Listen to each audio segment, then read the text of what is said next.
Alzheimer disease curable नहीं है। कहीं भी बैठते हैं, देखते नहीं क्या बोल रहे हैं, क्या नहीं बोल रहे हैं। इरिटेबिलिटी होना है, डिप्रेशन होना है, एंजाइटी होना है। थोड़ा एंजाइटी कम करेंगे, स्ट्रेस कम करेंगे, उनको रिमाइंडर्स लगा सकते हैं, उससे उनको याद रहेगा।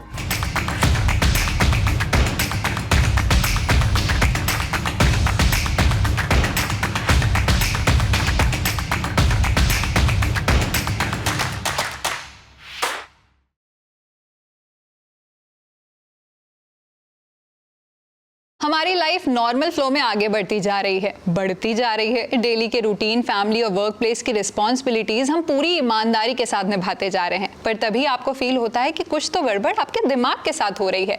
आप काम करते करते अचानक भूल जाते हैं कि उसका नेक्स्ट स्टेप क्या होने वाला था। फोन उठाते उठाते भूल जाते हैं कि किससे फोन मिलाना था। आज ही किचन की स्लैब से फ्रिज तक पहुंचते पहुंचते आप ये भी भूल जाते हैं कि फ्रिज से लेने क्या आए थे। देखिए, अगर कुछ ऐसा ही आपके साथ भी हो रहा है तो थोड़ा सा ठहर जाइए और थोड़ा समय निकालकर आज का हमारा ये सेशन जरूर देख लीजिए, क्योंकि वर्ल्ड अल्जाइमर डे पर आज हम आपकी लाइफ से जुड़ी ऐसी ही प्रॉब्लम्स पर बात करने जा रहे हैं सीनियर न्यूरोलॉजिस्ट डॉक्टर राजीव कैंथ के साथ। तो सर, जैसे आज हम अल्जाइमर पे बात करने जा रहे हैं, तो मैं चाहूंगी कि आप हमारी ऑडियंस को सबसे पहले ये बताएं कि आखिर अल्जाइमर होता क्या है और इसे जो नॉर्मल एजिंग के सिम्टम्स होते हैं उससे कैसे डिस्टिंग्विश करा जाता है। Slowly progressive degenerative disease brain की होती है। इसमें ब्रेन की सेल्स का ग्रेजुअली डीजनरेशन शुरू हो जाता है, उनका क्षति शुरू होने लगती समय के साथ। आमतौर पर ये ओल्ड एज में ही होता है, कभी कभी अर्ली एजेस मतलब मिडिल एजेस में भी मिल सकता है। इसमें इनिशियली पेशेंट को कुछ यादों में कमी आना, याददाश्त कम होना, उसमें mainly short term memory loss होता है। मतलब सुबह क्या खाया वो उसे याद नहीं रहेगा। हाँ, ये उस समय पूछेंगे शादी के दिन सुबह क्या खाया तो बता लेगा, लेकिन उस दिन क्या खाया सुबह शायद ना बता पाए वो। शॉर्ट टर्म मेमोरी लॉस से ये शुरू होता है, फिर धीरे धीरे अपनी चीज़ें खो देना, मोबाइल रख के भूल जाना, कुछ टास्क दिए गए भूल जाना, गए कहीं तक आप भूल गए कि हम करने क्या आए थे वहाँ पे। ये चीज़ें होती हैं। आमतौर पे जो हम लोग 50 क्रॉस करते हैं तो इसके बाद नॉमिनल एफेजिया होना बड़ा कॉमन होता है। जैसे किसी भी पर्सन का नाम याद करना मुश्किल होती है कई बार। कभी कभी हम लोग भूल जाते हैं कि हमने वो चीज़ कहाँ रखी थी, लेकिन ये नॉर्मल जो पेशेंट्स होते हैं या नॉर्मल जो हम लोग इंडिविजुअल्स होते हैं, इनमें ये कभी कभी होता है और थोड़ी देर बाद हमें याद आ जाता है। अगर हम स्ट्रेस करें तो हमें नाम भी याद आ जाते हैं या कहाँ रखा था वो याद आ जाता है। ये एक नॉर्मल फिनोमेना है, लेकिन अल्जाइमर्स में ये सीवियरिटी ज़्यादा होती है और वो अपने आप को एम्फसाइज भी नहीं कर पाते हैं कि याद कर पाएँ उस चीज़ को, दोबारा याद नहीं कर पाए, उनको याद नहीं आ पाती।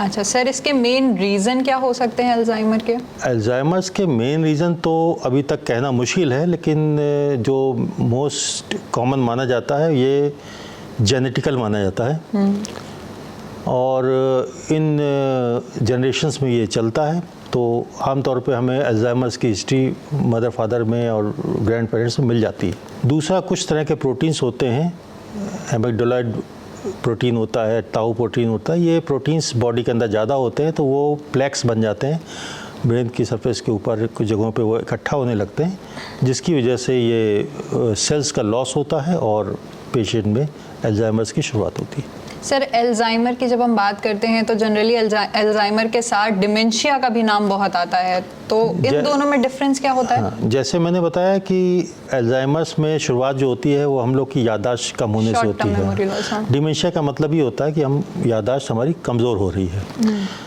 तो अल्जाइमर्स में और भी सिम्टम्स ग्रेजुअली बढ़ते जाते हैं। डिमेंशिया खाली सिम्टम्स यही रहते हैं कि याददाश्त कम हो जाता है, कभी कभी रिपीटेड बात करना, भूल जाते हैं हमने ये क्वेश्चन पूछा था, दोबारा क्वेश्चन पूछने लगते हैं वही। और अल्जाइमर्स में बाकी सिम्टम्स भी आने लगते हैं, जिसमें कि मूड स्विंग्स होना है, इरिटेबिलिटी होना है, डिप्रेशन होना है, एंजाइटी होना है और भूलना तो होता ही है, साथ में चलने में दिक्कत आने लगती है ग्रेजुअली।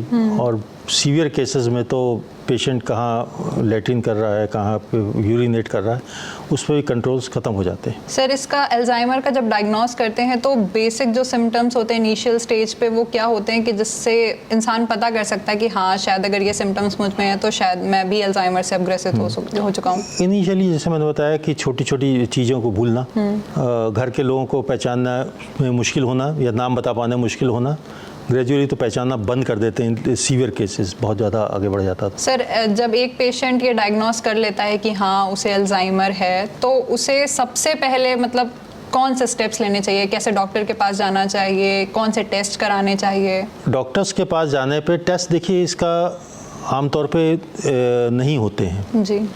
कुछ प्रोटीन्स ढूंढे जाते हैं, एलाइजा वगैरह से किए जाते हैं CSF में, उससे ब्लड में, लेकिन वो बहुत ज़्यादा कन्फर्मेटरी नहीं होते हैं। इसको यूजुअली हम लोग और चीज़ों को रूल आउट करके पता करते हैं। इसमें CT स्कैन कराते हैं। CT स्कैन में हम लोगों को ब्रेन के डैमेज मिलता है, एट्रॉफी मिलती है ब्रेन की।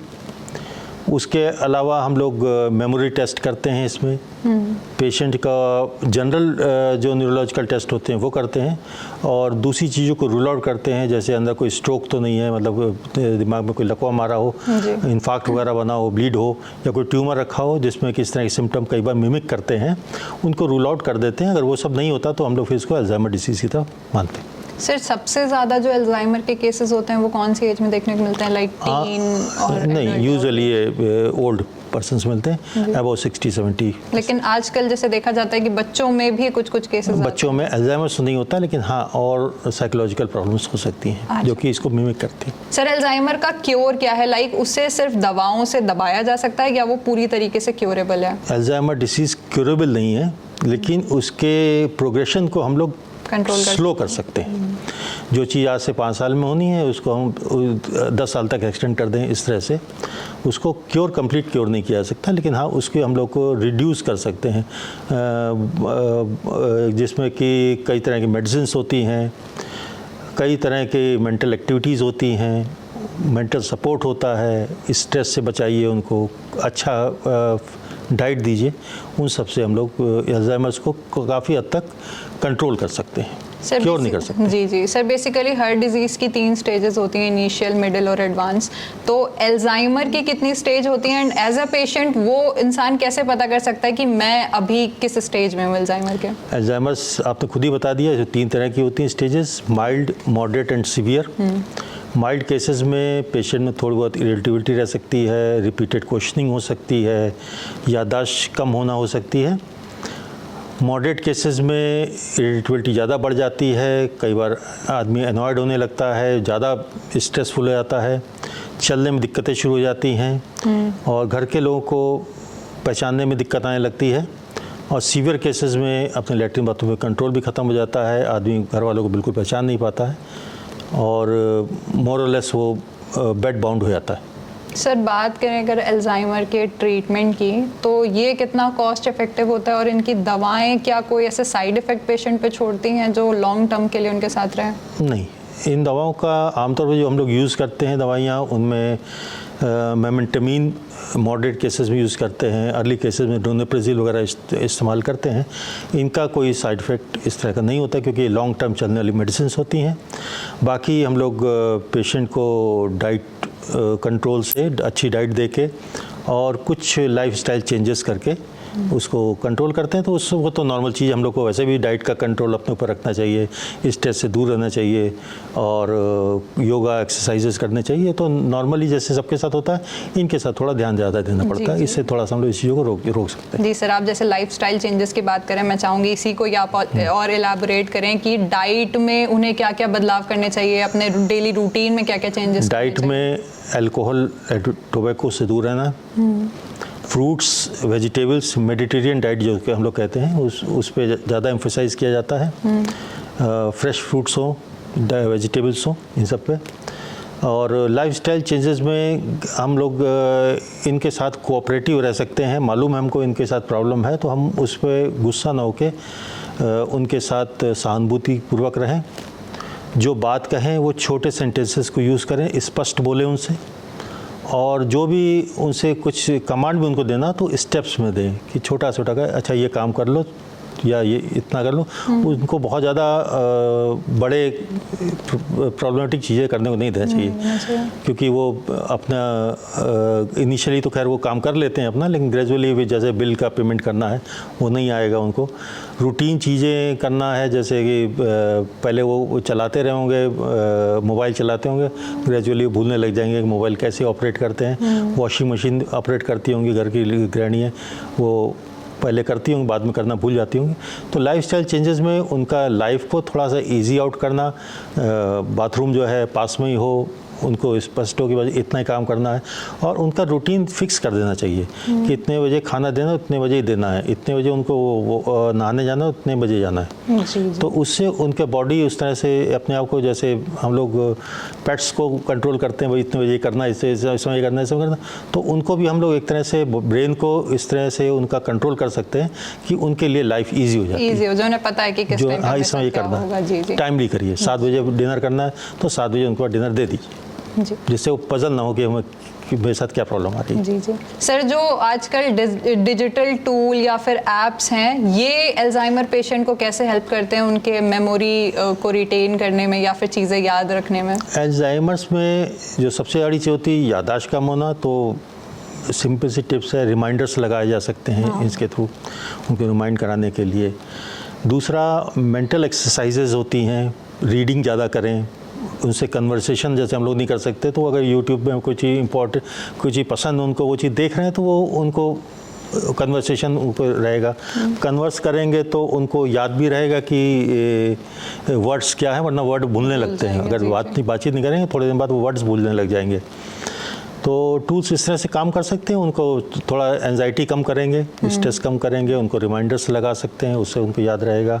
तीसरा मेंटल पजल वगैरह होती हैं, छोटी छोटी एक्टिविटी है, रीडिंग है, इन सब हैबिट से उनको थोड़ा सा चीज़ें कंट्रोल की जा सकती हैं। लास्टली, मतलब एज एन डॉक्टर मैं आपसे पूछना चाहती हूँ कि एज एन डॉक्टर आपको अपने पेशेंट्स में या फिर अपने क्लिनिक में ऐसे कौन से जो अल्जाइमर से जुड़े सबसे बड़े मिथ्स हैं जो देखने को मिले, लाइक जो आपको लगा हो कि ये तो अल्जाइमर से जुड़ा है ही नहीं, लेकिन ये लोगों में वाइडली स्प्रेड है, लोग इसके बारे में बात करते हैं? यूजुअली जो पेशेंट्स आते हैं तो जो उनकी वाइफ्स होती हैं वो बहुत ज़्यादा अनॉयड होती हैं जी, कि ये कहीं भी बैठते हैं, देखते नहीं क्या बोल रहे हैं क्या नहीं बोल रहे हैं, कहीं भी यूरिनेट कर देते हैं, इनको ये पागल हो गए हैं या किस इस तरह, मतलब उसको जो है वो मेंटल डिसऑर्डर्स की तरह से, हाँ मेंटल डिसऑर्डर की तरह लेने लगते हैं, जबकि उनके साथ प्रॉब्लम दूसरी होती है, उसको टैकल करने का तरीका भी दूसरा होता है। जी जी। So thank you so much sir, आपने हमें इतनी यूज़फुल इन्फॉर्मेशन दी जो आई एम श्योर हमारी ऑडियंस को बहुत पसंद आने वाली है, बहुत काम आने वाली है, और उनके हर एक छोटे बड़े सवाल के जवाब आपने दिए। उम्मीद है कि आपसे दोबारा हम लोग फिर मिलेंगे, तब तक के लिए thank you sir. Thank you.